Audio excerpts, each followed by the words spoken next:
Hello, Formula One fans, and welcome back to F1 in Focus. We are finally back, and it's race week again, and it's so good to be back.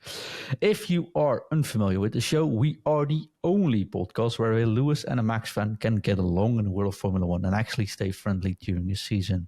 It used to be a Dutch and an Englishman, but hey, I wanted to be a little bit safe from that now. From now on, we will be live every Wednesday evening at 6 p.m. UK time and available, of course, on all podcast platforms around the world. And don't forget, we're on YouTube as well. On today's show, we will rank the drivers for their pre-summer performances and make an educated guess, if you can say that, if these scores will go up or down after the season. It's time to get the show started. My name is John, and with me is the man with the best hair in the business. It's none other than James Hazel. Hello there, long time no see. Yeah, and long time no heard either. How you doing? Yeah, I'm doing all right, thanks. How are you doing? I'm quite all right, man. This was one heck of a summer, though.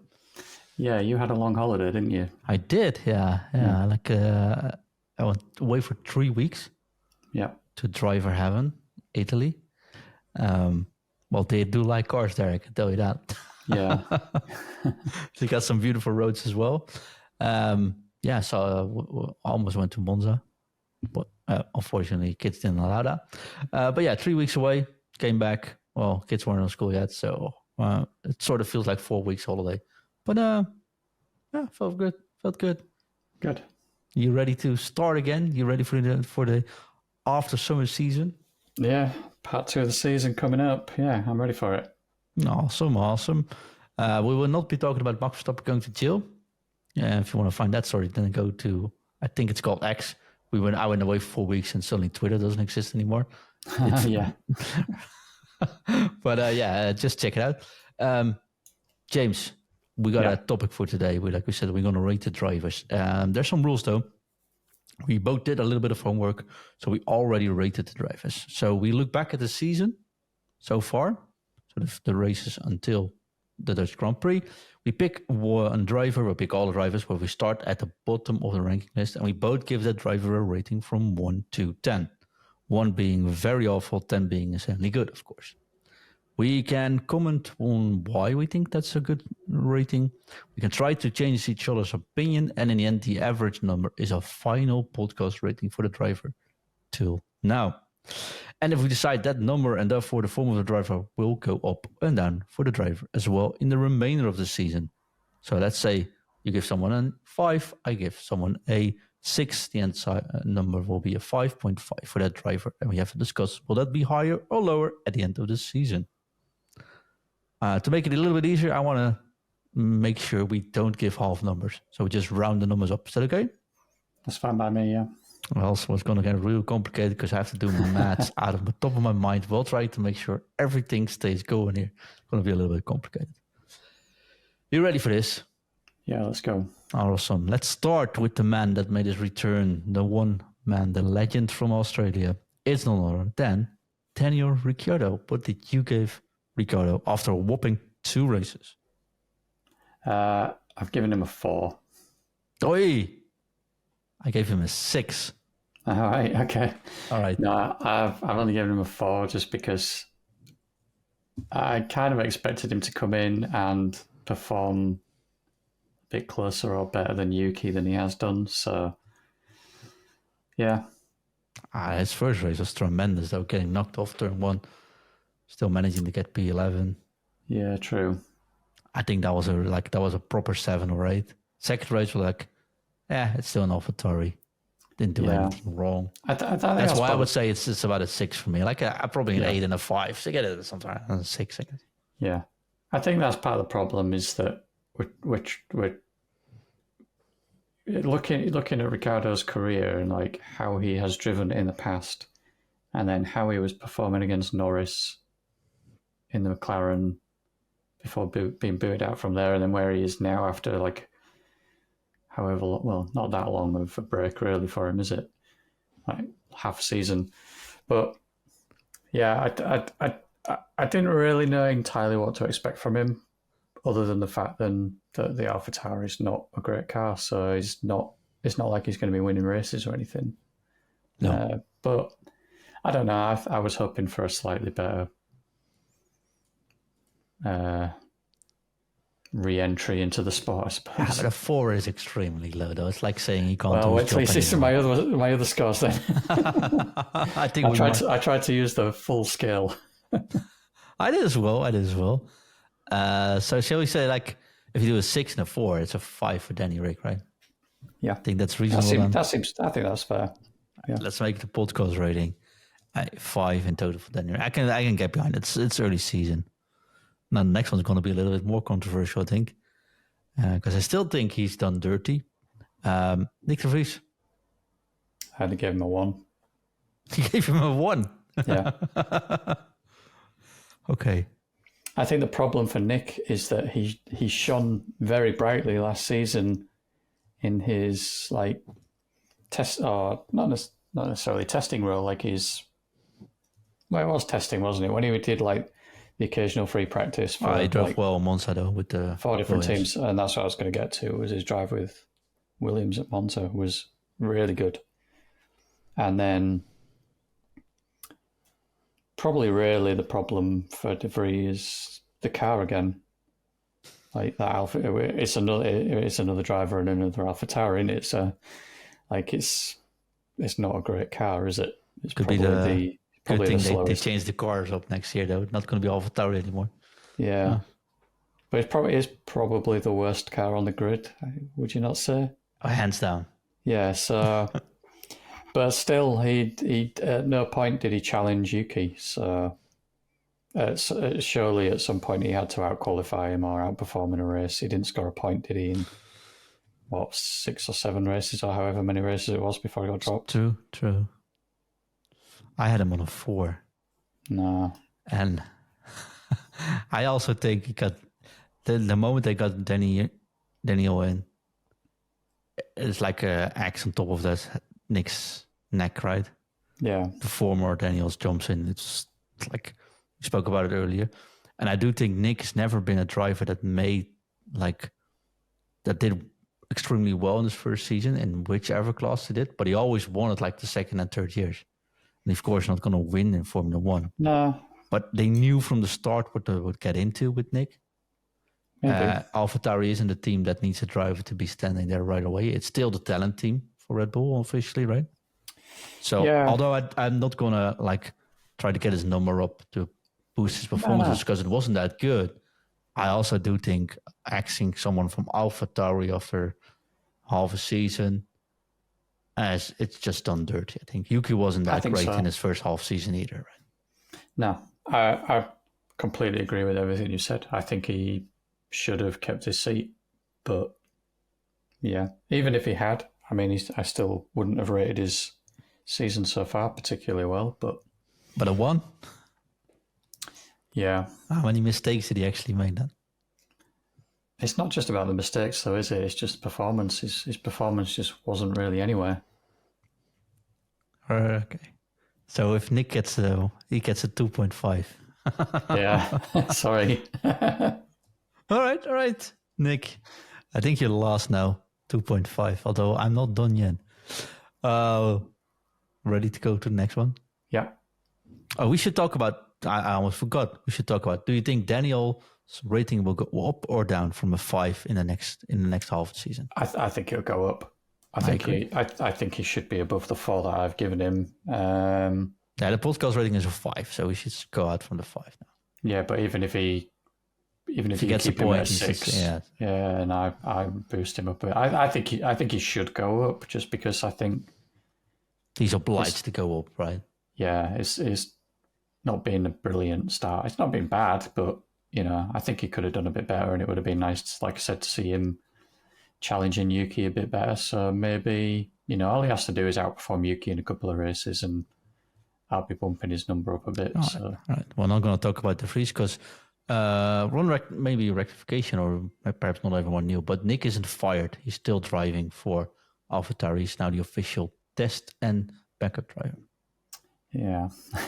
Just putting it out there because I saw him being scheduled for Mexico, being the Friday driver. So right, okay. I'm probably not going to be able to do that. I think that would be a very smart move, but he's not fired from AlphaTauri. He's still on the contract. Just saying Yeah. that. Well, we don't have to say about Nick getting up or down. So let's go to the next one. Logan Sargent, the man I would say would be the worst on the grid this year. What do you think about his rating? I gave him a 2. I gave him a 3. Okay. You're a little bit more strict than I am. Yeah, I'd say, like I said, I've used the whole range. Yeah, I gave him a 3. So yeah. Well, someone's got to be the bottom benchmark, so that's why I tried to make sure I used the whole 10 range. But you're thinking he's the lowest rating on the grid? Well, other than De Vries, yeah. Right, I'm not done yet, so who knows what's Okay, yeah, I gave Sargent a 2.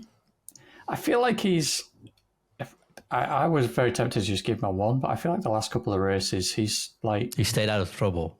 He stayed out of trouble, and he's not done too badly. I mean, he's not been doing as well as Albon, obviously, but yeah, I don't think he's done too badly in the last couple of races. So I like to think that he's maybe sort of starting to come into his own a little bit, maybe, and maybe he'll improve throughout the season. But I mean, I've still only given him a 2. It's a bad rating. Yeah, it's just fair enough. And I'm not going to argue like if I have a 3 or 2, it doesn't matter. 2.5 average for the podcast. I think that sounds about right?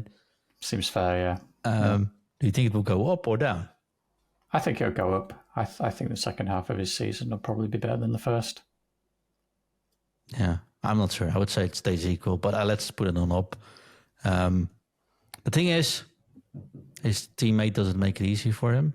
Not at all, no. But also, he makes mistakes. He's one of the drivers that does make mistakes in quali or whenever it's wet. It's go off the track a lot. Also, racing mistakes, not going on not ignoring blue flags or being late on blue flags, for example. All these, I would almost say mistakes George made it when he started at Williams as well. Sort of those clumsy things. I can't see him stay at Williams either, if I'm quite honest.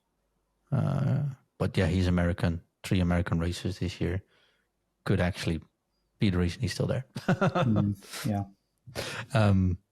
But yeah, okay, let's say he goes up. I can agree. So Logan Sargent gets a 2.5 in total. Next on the list, Kevin Magnussen. I've given him a 3. Oi. You're strict, my friend.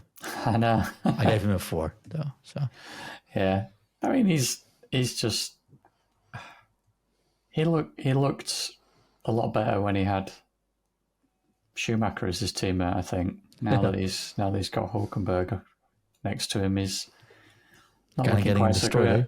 good. Yeah. He's just not having a particularly good season, is he? So no, I think you can see his frustration sometimes as well. Yeah. He isn't anywhere on qualifying pace. I think Nico excels in that this year as well, by the way. Yeah, definitely, yeah. He doesn't make too many mistakes, though. I think there's you see the experience is definitely there, so he doesn't wreck his car on city points or something like that. So, yeah, true. And knowing Haas didn't want any young drivers and the fact that took sometimes too much risk, which caused collisions or crashes, is what he's not doing that. So that's why I was on the lower side of him being bad. Well, higher side of him being bad. Yeah, he can't afford to, though, can he? Because Schumacher got a lot of stick for how much he was costing the team in repair bills. So. I mean, next year when it's a Alfa Romeo Haas, might change though. Yeah. Although we'll not talk about that because it's not that silly season anymore. But there's no chance Kevin stays at Haas next year. Can't see that happening. I'd be very surprised if he does. Yeah. Welcome back, Giovinazzi. Silly prediction, just in between. Okay, podcast average 3.5. Magnussen gets a 4 from me, a 3 from you. Does that mean you think it'll go up or will it go down the rest of the season? I just don't think it'll change. I think it'll just stay where it is, probably. Stay the same. I can. Okay. We're just going to introduce that just because you're special. Yeah, sorry. I can't. I mean, it's already pretty low, and I just can't see it improving. No, so. I agree. It's not an easy car to drive either, though. Nah, true. Yeah. Talk about not easy cars to drive. Talking about maybe getting a good rating here. Yuki Tsunoda. I gave him a 5. Oh boy, you're so strict. Yeah. I want to know why. I gave him a 7. A 7? Wow. A 7, yes. I mean, I think he's done pretty well, but... If you could get 3 points in an AlphaTauri, and if you actually should have gotten more points, but the car just falls apart below him, and mostly the brakes, and if your biggest issue was you can't hold your temper, and that's actually what you are doing this year, and you're showing a Nick de Vries, who is a pretty experienced driver, generally speaking, as well, I think you deserve a 7. Okay, I mean, it's fair enough, but I think, I don't know. Change your number from a 5 to a 6 for this one. I mean, the problem, again, like most of the drivers we've been discussing, is that there is an element of being held back by the car, definitely. And Yuki's doing very well for driving. He's exceeding his material. Yeah, probably. Right. But to me, like 5's having like an average. Like 5's not bad. 5's just. You won't go to the next class when you get a 5, though. Nah. You get a 6. You're just like, cool, I just made it. Yeah, I gotta stick with the 5. I think. I'm afraid. I know that brings our average down. Yeah, slightly. Yeah. Yeah. So, that means his average is a 6. So it's still good. Yeah. You're a strict man, man. I'm a harsh critic. Yeah. Remind me not to let you edit the podcast anymore. Okay. Yuki gets a 7 from me. He gets a 6 from you. A 5 from you. So the average of the podcast is going to be a 6 out of 10. Yeah. I think Yuki can live with it, but I'm not sending him this message. No. This is going to make my next prediction. Go ahead. Go on. But most important, do you think this will go up or down? I think it'll go up. Yeah? Yeah. I think his problem at the start of the season was reliability more than anything, wasn't it? And that can't happen for the rest of the season, I don't think. So if he gets some more clean results, I mean, it's going to depend on how much other teams have progressed, because there could be an element of him kind of missing his opportunity a little bit earlier in the season if AlphaTauri don't keep up. But I think AlphaTauri itself will drop off. I think they put all the eggs in the basket for next year, sort of try to rebuild the Red Bull from this year, go into next year being probably Hugo Boss team, second Red Bull team, got some good backing, get Daniel and get Yuki maybe even out because there's no reason for a Japanese driver there anymore. This is his place, his time to show that he deserves a seat in Formula One if he beats Daniel Rick. I think he could do it. I don't think he will collapse under pressure, honestly. No, and I think even if Ricciardo outperforms him, I don't think that should or would put any team, well, certainly some teams off from wanting Yuki, because I think he's good enough to be in Formula One. Yeah, so I agree. Okay, so we say he's going up. Oh, I'm so afraid to ask the next two, though. Let's start with Joe. Joe Guan Yu. Yes, sir. I have the troubles pronouncing him, so I'm glad you finished that one off. I've given him a 6. Oh, I gave him a 6 as well. Oh, wow. Didn't expect that. Because I think he's done very well this season in the car that he's driving, I think. Yeah, I wrote down invisible driver, invisible team. Actually should get like a damn average number rating. Yeah. Yeah, I just think he's having a fairly solid season. Nothing weird, so far. Nothing fancy. No. It's just like the team itself. It's Sauber. It is a Sauber, right? They just middle of the pack. It is the middlest of the middlest of the middlest your team you can actually get. They're too fast for all the teams we just talked about. Yeah. And they're way too slow for everyone else. Yeah. I love his attitude. I really like his personality. Got good humor as well, by the way. Yeah.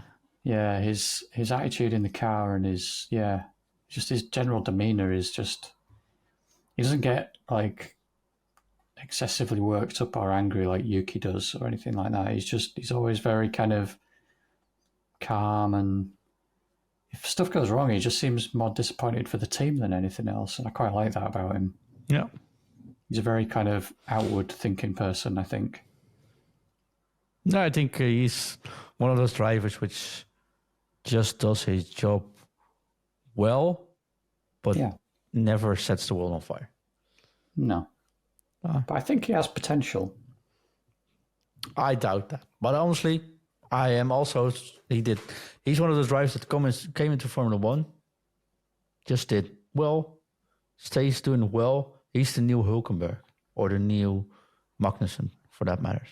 You can just drive Formula One for the next 10, 12 years and have one or two highlights in that, and that's it. Yeah, maybe, yeah. Oh, but that 6 would fit. So an average of 6, do you think that goes up or down? I don't really think it changes. No, let's keep it at the goal. Yeah. I think I agree with you there. And since we introduced this rule, you did. You might as well just join. Sorry. No worries. Okay, Valtteri Bottas, the man with the best humor, the best memes, the best pictures, the best Instagram page, but definitely not in the best car. And although it hates me to say this, also definitely not the best hair in the bitch. James, no. What are we giving Valtteri? I've given him a 4. Oh, I gave him a 6. There's certainly a run of a couple of races where he was just nowhere, and he was having just a dire time. And I think in general he's just, I don't know, he's just not really been good enough for me. Who is? No. Well, yeah, true. Let's not go into that. No, but I did my homework, but I accidentally did not save the message. So I will get that one. But I think he outqualified Guo by a lot, actually. Maybe 8-1 or something. What's the race results like?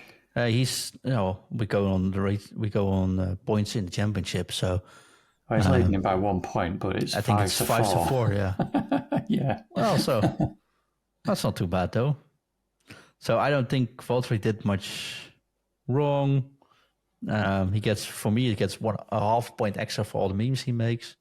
But I do think he outqualified Joe in all the. Thing is, I would expect him to. I would expect him to. When you look at his career in the Mercedes, like he had a ridiculous stat. Like he never missed Q3 in his entire Mercedes stint. Like qualifying is not a weakness of his. So, and in general, I mean, I still rate Bottas and his Mercedes career as being very good. Like, you know, he was a strong teammate, and he was a great driver, and I just don't think he's like outperforming the younger, less experienced teammate. No, I got the statistics here. So Valtteri, 8 races where he got a higher position over 4 with Zhou. Yeah. 8 to 4 with qualifying as well. 5 points versus 4, so that's a little bit skewed maybe. Points finishing, both have 2 finishes in the points. Yeah. The best race finish for Valtteri was 8. The best race finish for Zhou was 9th. Yeah. And the highest grid position was 7th for Valtteri and 5th for Zhou. So that's where the only point where Zhou beats him. Mm-hmm. And neither of them did not finish this year. So there's no reason why I think Valtteri could get a lower number than Zhou did, except for experiences, which he should get a highest number. So I think 4 is too low for him. I think, yeah, but it's the expectation as well. Like you would expect him. You're driving a Sauber. What do you expect? No, but I'd expect. Yeah, there's like 16 on the grid, and they got 5 points, 9 points in total. I think that's actually pretty good. I think 6 is too high. I think. Okay, we'll average out on 5, which it will do. You could give him a 5. I could stick with the 6. He gets a 5.5, making a 6 in total. Okay, but I can see I'll change mine to a 5 then. Okay, I still think that Joe deserves the higher ranking of the two. All right. Okay. So you say it's 5. I say it's a 6 on that position. We can give half numbers. So that's a 5.5 podcast average. As average it can get for an average team. Yeah.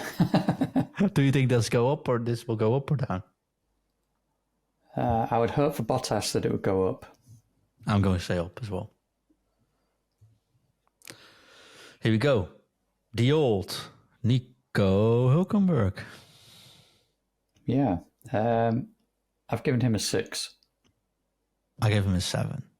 Okay. I can see where you're going. Yeah. It's just that he's had an above average season, I would say, considering what he's driving, especially considering I think getting a pole with a Haas, you deserve a point extra. Yeah. So, I think he's having a very solid season for what he's driving. He's outperforming Magnussen quite handily. Came back, just demolished it. He's had some strong outings. He had that qualifying result. He held on reasonably well in the race. That was the sprint race, wasn't it? Mm-hmm. Generally, he's just doing pretty good. So, yeah. I think a 6 or a 7 is fine. So I think our average, though, become a 6.5 is probably about right for him. Okay. I can live with that. Glad he's back, though. Yeah. Well, I mean, the main reason I'm glad he's back is that we don't hear him as a rumor every 5 minutes.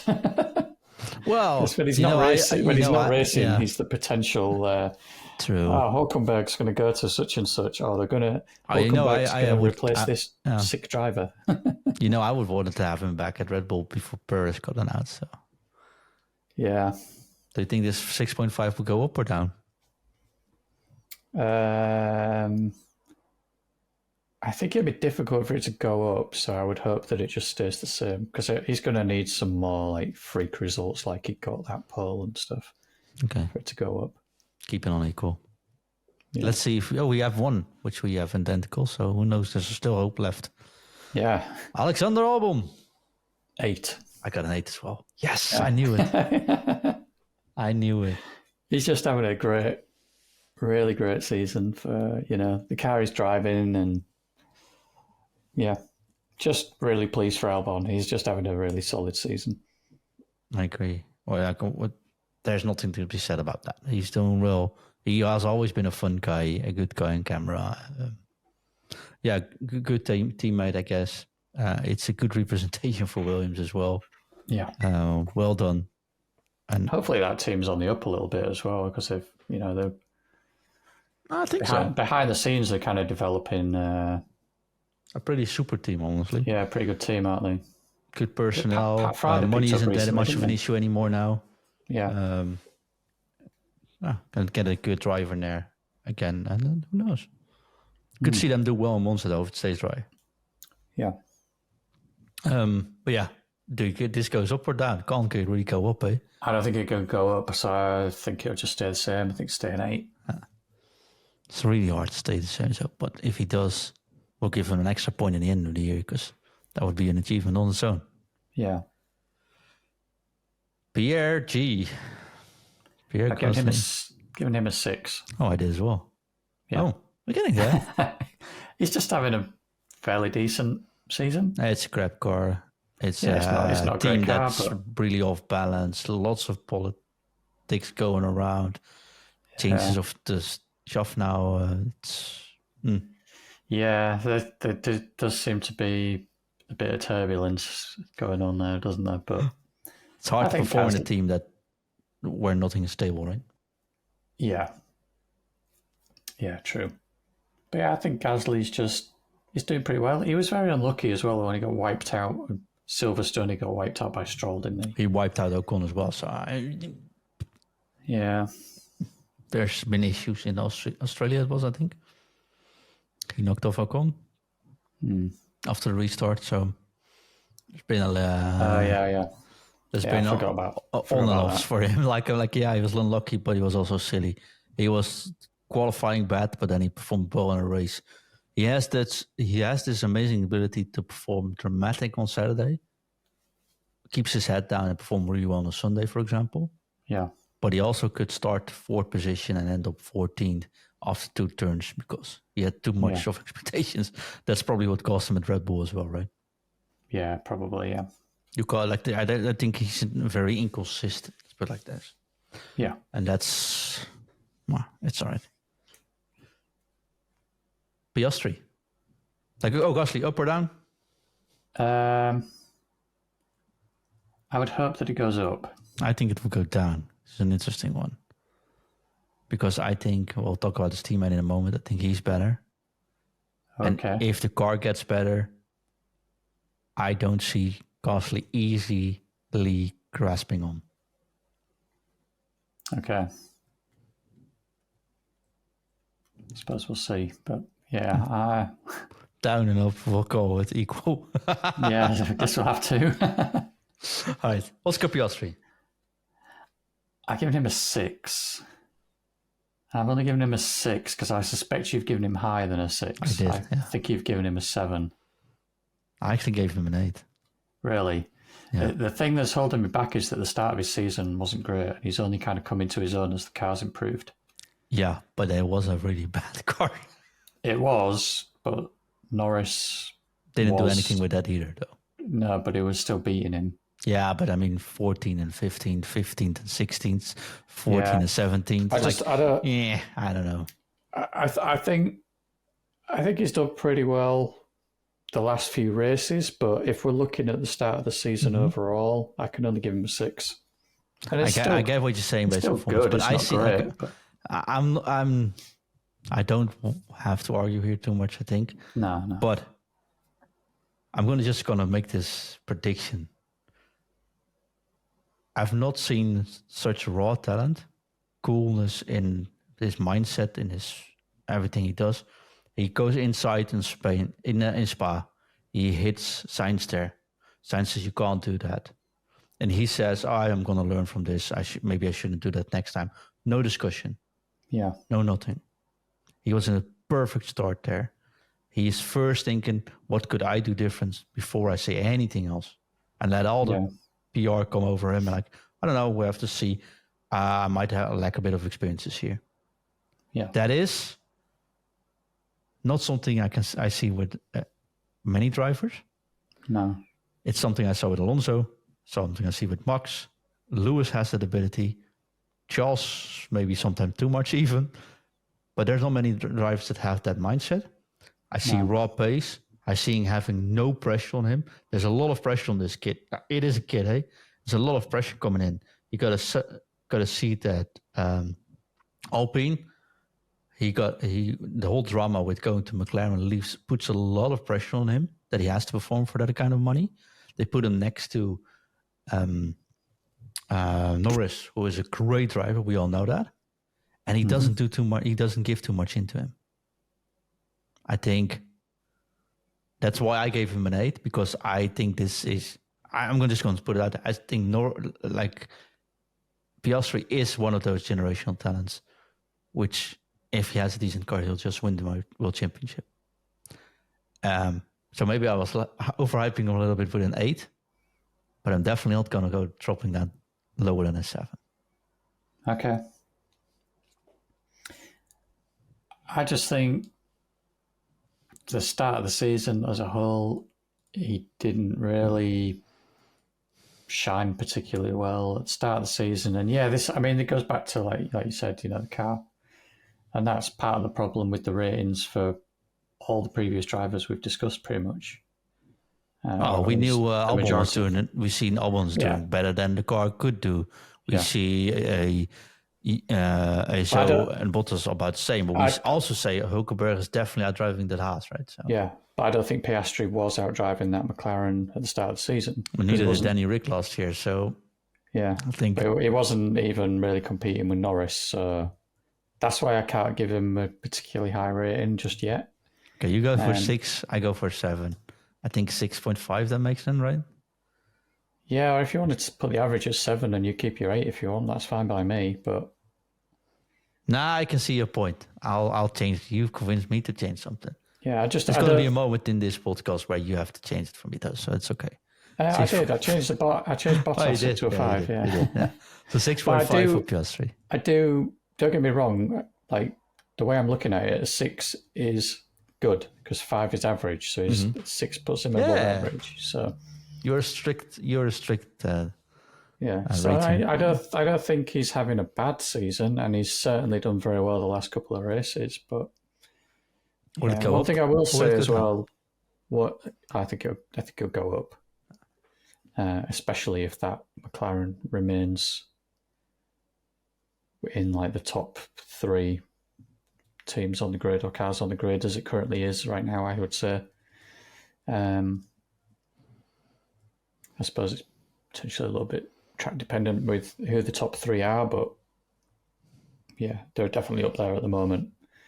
One thing I would say about Piastri though is what you were just saying about his mentality. He's a lot like what I was just saying earlier on about Zhou Guanyu. I think is that stuff goes wrong, he doesn't get angry and flustered about it or by it. He's very calm and relaxed and very outward thinking person again, I think, and I like that about him. Yeah.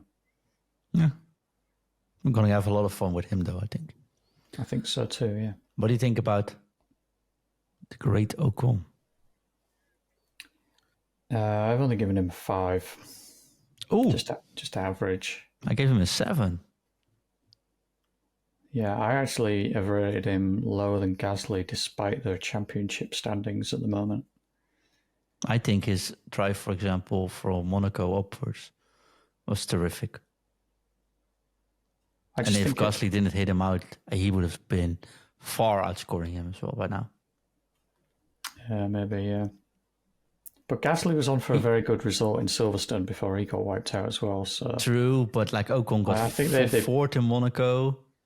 He got qualified fourth as well the next race, I think. He did extremely well. He put that car where there's no place being there, right? Yeah. And in a situation where he was already in a team, they brought in his, sort of nemesis, to be fair, right? Yeah. Stayed calm, not much comment, just performs well. He doesn't actually make a mistake either. It's not my favorite driver, by all means. I don't think he has any, like if you see him on camera, he doesn't have the personality like, okay, I'm going to watch this interview now. This is going to be interesting or anything like that. No. Yeah.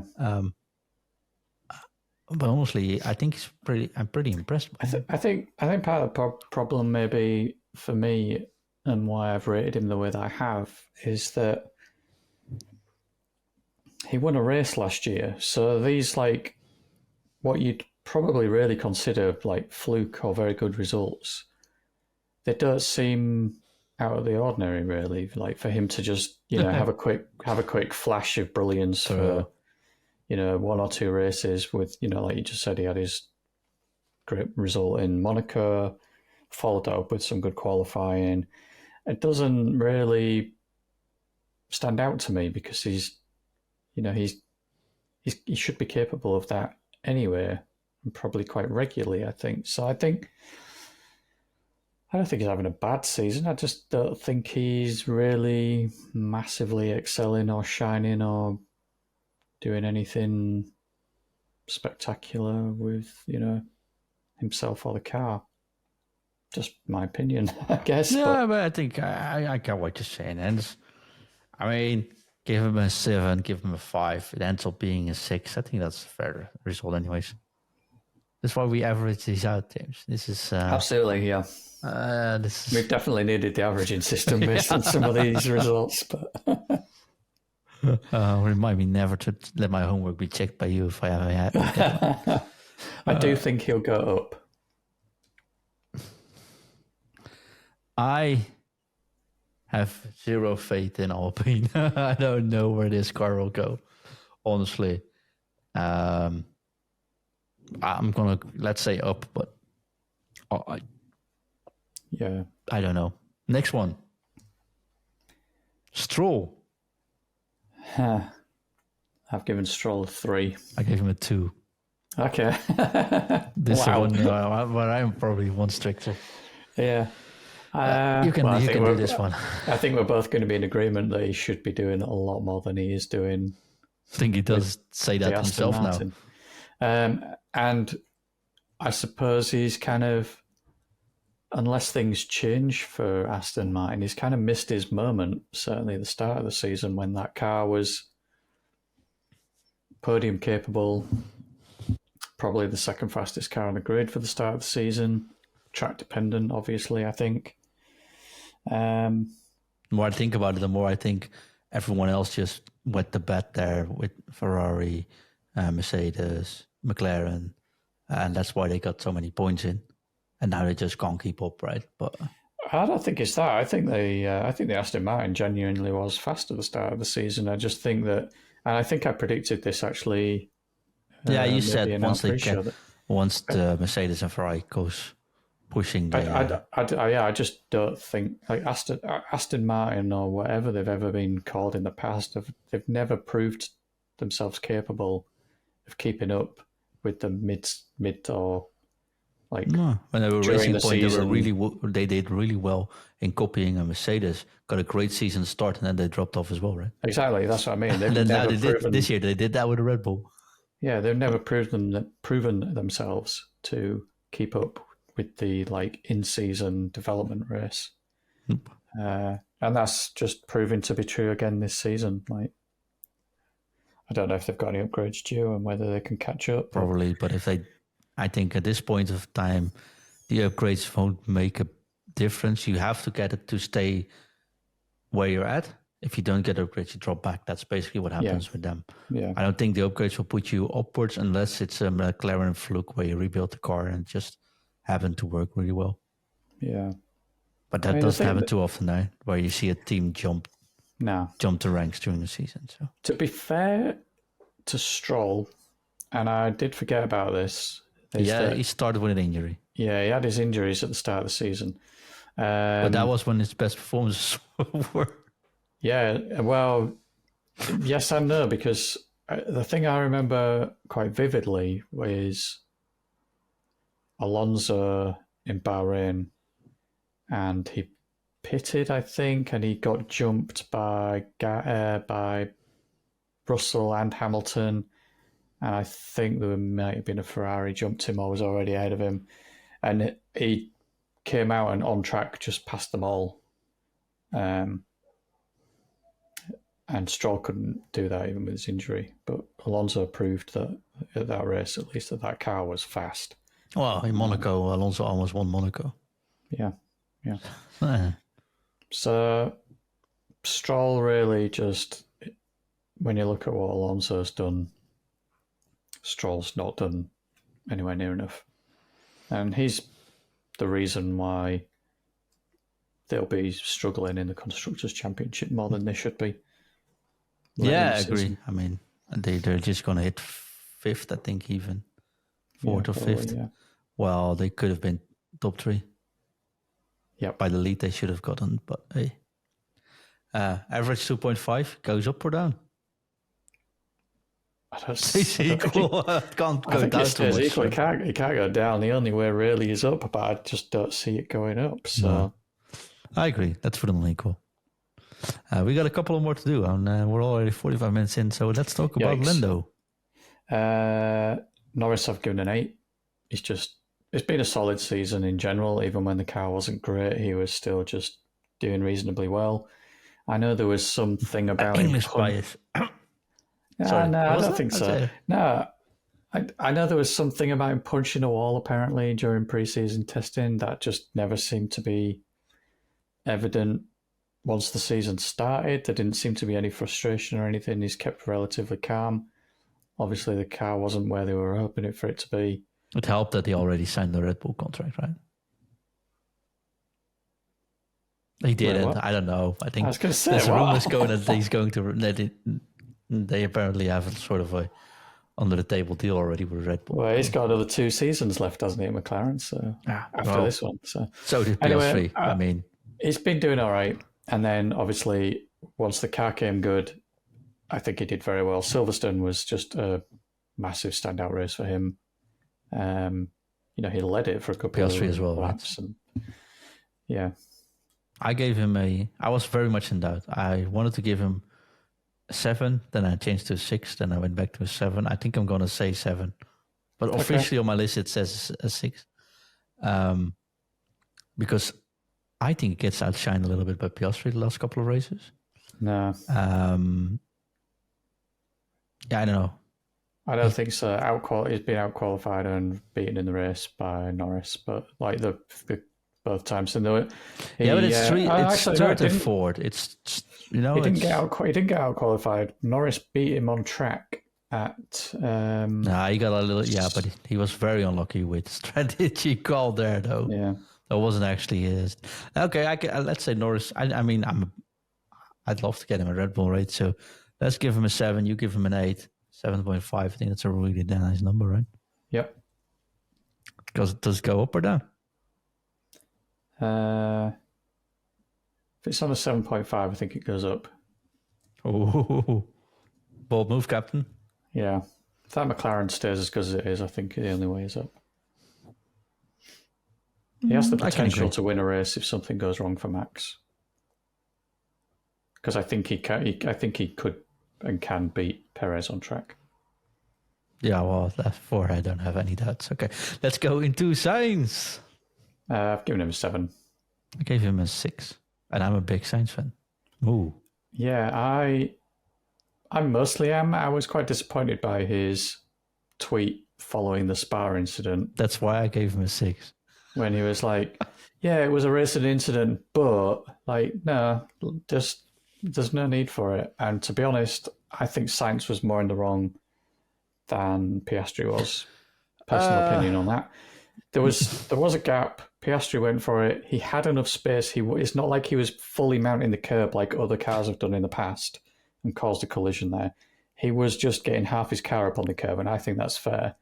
And Sainz pinched him because I think really Sainz was probably too busy looking at everything that was happening on the outside. Yeah. So I disagree. I get what you're saying, and I don't think that's a bad statement to make. But here it goes. Every year, when someone in turn 1 wants to go in the inside of a Spa, and it doesn't even matter if it's Formula 1, Formula 2, Formula 3, Porsche Cup, whatever, it always ends in trouble because you always have 20 cars having to pinch that corner because you go from wide into a narrower area. It always happens there. I don't disagree with that, but what I would say is that just because there's always an accident from a car going up the inside, it doesn't always make it the car on the inside's fault. No, but I do think if he has, like, Max was in the same position, wasn't starting the race there. He was on the outside. He kept on the outside and he said, I just wanted to keep safe there. Yeah. And then I'm good. If you see the experience, you saw Lewis do that as well, going on the outside of the track, don't want to pinch in because you don't want to be in that. They got the experiences not to look into that trouble. And I agree there's a gap there, but I also sort of agree with Sainz saying, you know what? If you're a little bit more experienced, that's a move you probably won't make, especially when your car is doing well, and especially when you think you can go forward anyways. There's no point doing that. I think the biggest issue was the car was set up for rain. It didn't actually rain.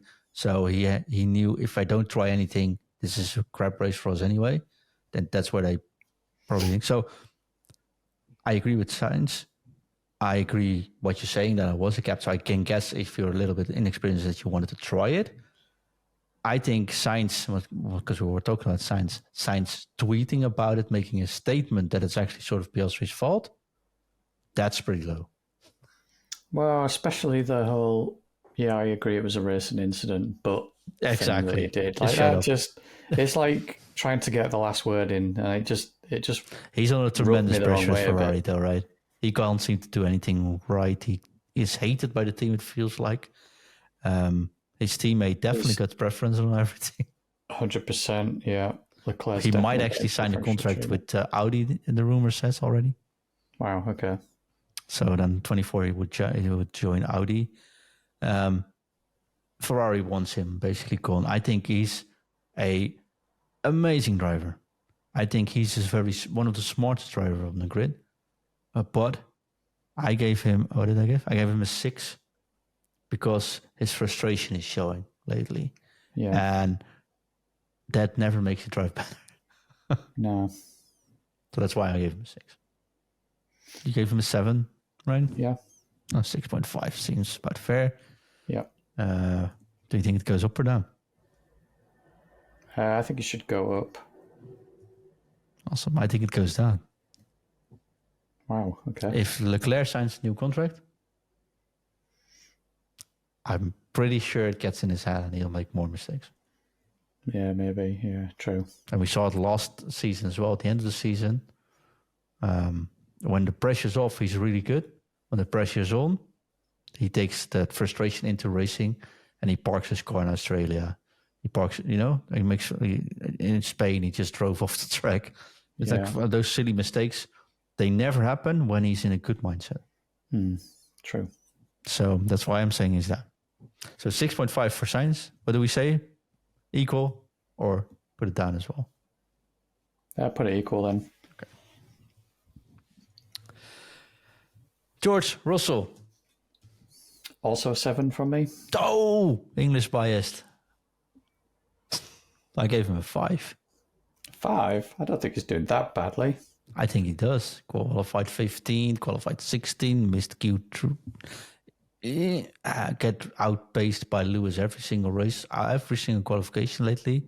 He's been knocking off cars, making bad mistakes, being frustrated on the thing, being very cheeky against the drivers that overtake him, which he shouldn't be fighting and make bad statements about him, saying Max, saying Alonso. I think he's not doing anything right since the Mercedes got better. I'm not entirely sure about that. I think he's still doing all right. I mean, I think he's been out qualified and out raced by Lewis is to be expected. That was the case for the second half of the season last year. Once Lewis stopped doing all the funky stuff, funky setup testing stuff that he was trying to do to try and figure out last year's car. And definitely now that they seem to the car's still not great or anything, don't get me wrong, but it's better than it was and it's definitely more drivable and the drivers seem to be a bit more happy with it. So I think once you get Lewis into that place, I don't see many drivers on the grid capable of beating him, so certainly don't see Russell capable of beating him. Well, no, but what I also mean with Russell is he's driving with Lewis on track and he's always trying to get an advance over Lewis by board radios and stuff. Like, let me pass him. I think he's slower than me. Yeah. And then 2 laps further, Lewis is 6 seconds away. Focus on your driving first before you get those things in. I agree with you. I don't think that's on. It's like, if he's in front, he'll be saying, why are we attacking each other? Exactly. Let's follow so that we can put some pressure on the cars ahead. And then when he's behind, he's saying, let me pass because I think I'm faster. And it's like, well, it can't swing both ways like that. If you want it one way for you when you're in the car behind, it's got to be the same again when you're in the car. Oh, sorry, when you're the car in front, it's got to be the same when you're the car behind. Yes. So I agree with you on that. I don't like some of his radio messages, and it feels like he's kind of trying to play the game a little bit. But I don't think his results have been terribly bad. I mean, he's only had 1 podium, hasn't he? Which isn't great compared to Lewis getting 4, I think. So, you sticking to your 7? No, I'll drop him down to a 6 then. I think a 6. Okay. I think a 6 is fair. Yeah. So podcast average is 5.5. Yep. Goes up or down? I mean, it should go up. Really. Yeah. But we're not. Let's put it up. Yeah. Setting them up. A couple more to go. Are we getting there? 5 more. Let's rush through this. Charles Leclerc. I've given him an 8. I gave him an 8 as well. Yeah. I just think he's doing very well. Yeah. I think he's obviously benefiting a bit from the preferential treatment that he seems to now be getting. Which he's probably quite happy about. He has had some still had some bad race decisions made by his engineer for him, I think. That's the issue. If the race messes up, it often isn't his fault. Yeah, exactly. So you can't slight him for that. I don't think. I think he's just qualified the Red Bull a couple of times now, which is insane. So yeah, I mean he's been so close to pinching pole a couple of times, hasn't he? So and he got pole, right? So yeah. Up or down? I'd like to think that could go up because I think, I mean, 8 is a very good score, but I think Leclerc is a 9 sort of driver. Yeah, so I agree. We agree on with Charles Leclerc. I think everyone. So Charles gets an 8 of the podcast, and we think it goes up. Yes. Lewis Hamilton. You go first on this one. I gave him a 9. I gave him a 9. Yeah, I gave him a 9. I was expecting you to maybe giving him an 8, and then I get the English bias coming. Nope. I think he's doing very, very well this year. I think getting pole. I like his outings. He's critical but honest. He's direct but fair.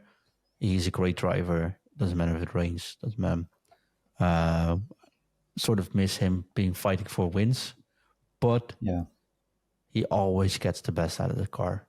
And even when it was a really crappy car at the start of the year, he still was like 4th, 5th, 6th, 7th, whatever was the maximum possible out of that car. Yeah. No mistakes. No funny business.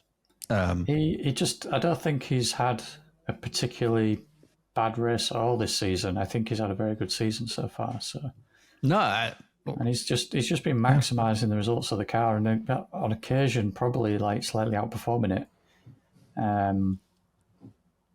But it's just been very, very solid. He just seems to be in a pretty good zone at the moment, I think. So, yeah. Up or down? I think it just stays the same. Nah, can't really go up much higher. Nah. Alonso? I've given Alonso an 8. I did as well. Oh. Yeah. I think this is a fair one, right? Amazing start, amazing team spirit. He's back. He's fighting as a young dog again. And even when he can't get there, he knows what's the issue. And this is the maximum we can get out of the car today. Hey, we got 8, but if on bad days we get 8, that's actually not too bad for us, eh? Bro, it's a joy to watch him. I think smart racing as well. Sometimes you don't see him whole race, suddenly he's 5th or 4th. Like Spa, where did that came from? Yeah. Hasn't been on screen anytime, but smart decision, good saving, tire management, okay. Great communication with us. I just love it. Yeah. Oh, yeah. Completely agree. So, up or down? Down, eh? Yeah, maybe down. It doesn't even have to be his own fault, but when you get into more traffic... things naturally have a chance to become worse, So how long can you go without getting frustrated, though? So yeah, that's always the worry with Fernando Alonso, I think. Exactly, yeah. So being frustrated. Checo. This could be very divisive one. I gave him a 5. I gave him a 6. Okay. I gave him a 6. Mr. Checo Negative gave him a 6. I gave him a 5 because there is absolutely no excuse for him to be getting knocked out in Q1. Exactly. But he has one job, and that is to get second in a world championship. And he will do that. There's no chance he'll lose that. And honestly, whenever Max didn't finish first, well, he came second twice, but whenever he didn't get first, Checo got first. So basically, he's doing his job as well as he can, but making it very difficult for himself. Whenever the opposite to that should be whenever Max wins, Perez comes second, because when Perez has an event-free weekend and an event-free qualifying and an event-free race, it shows, Max is still 10, 20, nearly 30 seconds faster over a race than Perez potentially. Yeah. But Perez is still 10 or 20 seconds faster than the next guy. The Yeah, I get what you're saying. The Red Bull is fast, clearly fast. It's the fastest car on the grid. There is no doubt about it. With Max behind the wheel, it puts it to another level. Mm-hmm. But even with Perez behind the wheel, that car, he should be second every race.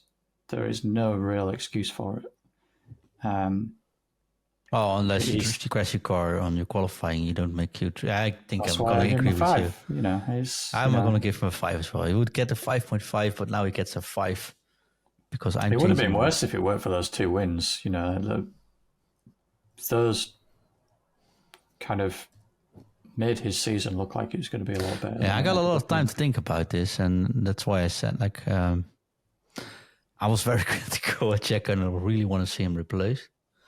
But over the last couple of weeks, when I was thinking about, okay, why would Red Bull replace him? He gets second. Mexico is one of the top countries Red Bull got sold. Yeah, I mean he's second at the moment, but he's not gonna drop second anyway. No. This season it's borderline impossible for him not to get exactly. Second. Even if Max gets to deal, he still becomes second. The concern is when they get a team that actually applies pressure. Or the season after, or whenever it might be, when Red Bull don't have the advantage that they have if another team catches up. Oh yeah, then we have Danny Rick, and he goes to Hugo Boss, and Hugo Boss sells a lot of things as well. Imagine even last season. Imagine if Perez was having the kind of meltdowns that he's been having this season, last season. Oh, he did. Well, not this badly. No, but he was often finishing. Max also had some technical issues last year. The car wasn't consistent. But last year we gave Perez grief for finishing sixth out of the top 6. Like when he really he should have been top 3 every race, and he was often finishing 6th. True, he's still finishing 6th so most of the time. That's the thing. Yeah, but now Max is just on fire. Yeah, but the Red Bull have made a step this season, and most of the other teams have just kind of took a little edge forward, if not just stood still. So that, to me, like Perez shouldn't be, that's why he should be guaranteed second. I agree. So we make him a 5. Does it go up or down? It should go up. What do you think? What do you think? He should have a better second half of the season than he had the first half. Okay. I'm going to say up. Going to win a race? Yeah, I think he'll win a race, yeah. Okay. Do you think Max will let him pass in Mexico? No. I saw somewhere send in a question. I don't remember. But there's no way Max will let go will win. No, I just don't see that happening, no. Last but not least, Max Verstappen. 10. Yeah, I got to say. It's like, I mean, how could it be anything else? Formula 1 history being made, but also highest pole to win percentage ever. There's all statistics run into Max now, but also flawless on and off track. Yeah. Bit cheeky, going for a pit stop, setting fast lap, still winning with 20 seconds. Stuff like that. Shows the dominance and the faith he has in himself. Combination with his engineer, perfect. Team optimal, balanced. Never made an issue out of the first couple of races where Checo was apparently trying to fight him. Yeah. He's like, I'm glad for the team. I learned a lot coming second in Miami. I learned a lot today, he said. Remember that? Yeah. So, I think some find it boring, and I get that. I'm thoroughly enjoying seeing him drive, like not getting pole position, but also not sweating and still winning the race, being calm and confident, smart in races. The Spa race was phenomenal. We didn't discuss that, of course, but I think there was some other dominance, and him getting the pole in Monaco is one of those poles which I never forget out of my life. Yeah. So, shall we go to the list to make the final list, and I'll make a statistics for everyone to see. Yeah, sure. Right. Of course, I didn't sort it, so I'll try. But last on the list with an average of 2.5, I think. Is it? De Vries ties with Stroll. Yep. Both have a 2.5. And then we have with a 3.5, it's Magnussen. That's not really high either. I'm looking at what it could be, but no. Then we have an average of, we go up a little bit. We were being nice for some people, but an average of Sargent, of course, is 2.5 as well. So we've got 3 players on the last poll. Yeah. Then with a podcast average of 5, we have Daniel Ricciardo. We have, I think we have another one with a 5. Yes, sir. It's Checo. Oh, Checo, this hurts. Then with a 5.5 on the list, we have, was it? This makes for bad podcasting, but Bottas gets a 5.5. But that's doable. Gasly gets a 6. I feel sorry about Gasly though. Ocon gets a 6. Yeah. We did him dirty though, James. We did him dirty. But hey. No, I think that's fair. Yuki gets a 6. And Zoe gets a 6. Yep. Then 6.5 for Nico. Oh, that sounds about reasonable. Yeah, that's good for him. Yep. 6.5 for Piastri. Yep. And then we go into the 6.5 for Sainz. Of course, we did forget the 5.5 for George Russell. Right. And then we're going into the 7.5 for Norris. Yep. And do we forget anyone there? No, 7.5 for Norris. And of course, we go in the top 3. No, we go almost in the top 3 because Charles gets an 8. Alonso gets an 8. So Alonso and Charles split the number 3. Lewis gets a 9, being number 2 on the list. And Max gets a 10 out of 10, being number 1 on the list. Not very surprising. Although, I think you were surprised I gave Lewis a 9, and you did as well. I was surprised you gave Max a 10. So it can't be anything other than a 10. No, but I think you're going to be British bias, going to make it a 9.5. No. I'm not going to do him dirty like that. Nah, it's all fair. So we'll publish the list. Check it out at still where people can find us, James, or am I putting you on the spot now? We're on X now. Yeah, it's not Twitter anymore. God, I'm so behind the times. So mine is at F1 in Focus James. Yes, at J Van Uder for mine, and of course at F1 in Focus Pod with a D on the end. At F1 in Focus Pod. We are back every single Wednesday. We'll publish this show at 6 p.m. UK time. Find it on YouTube, find it on Spotify, and find it somewhere between 20 and 30 minutes later at that Wednesday night on Apple, because I don't know why Apple does this, but they publish our show a little bit later. But yeah, 6:30 everything should be online every single Wednesday. Looking forward to the Dutch Grand Prix, of course. There's a little bit of Dutch bias there, but I don't think, because my first bold prediction, then you can do one before the end. I don't think Max will win. What is yours? What? Max will win.